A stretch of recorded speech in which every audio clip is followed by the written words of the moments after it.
Donc une crevasse, c'est une blessure au niveau du mamelon qui peut être jusqu'au sang et vraiment saigner, qui fait très très mal à la maman, au moment de la mise au sein en tout cas, et puis des fois même durant toute la tétée.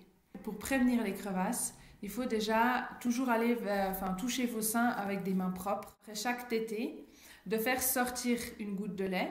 Donc ça, vous avez une vidéo sur l'extraction du lait maternel.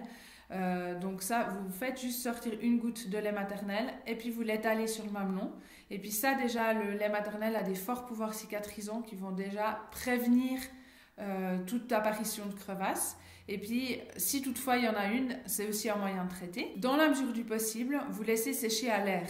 Vraiment sans remettre quelque chose en contact directement. Donc ça va dépendre des mamans. Mais si vous êtes à l'aise avec ça, une fois que vous avez fini la tétée, vous laissez le sein un petit peu à l'air sans remettre le soutien-gorge tout de suite. Vous faites sortir une goutte de lait, vous l'étalez sur le mamelon et vous laissez à l'air sécher. Et puis une fois que c'est sec, vous remettez la compresse d'allaitement, le soutien-gorge.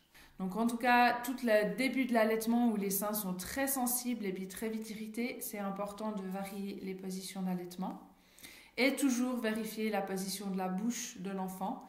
Donc vous imaginez comme quoi la bouche de l'enfant va téter comme ça de ce côté le mamelon et puis du coup le pincer un peu, le comprimer plutôt et du coup solliciter dans ce sens-là. Et puis quand vous le changez de position, du coup il sollicite dans l'autre sens. Et finalement, l'irritation qui pourrait se faire n'est pas tout le temps dans le même axe sur le mamelon.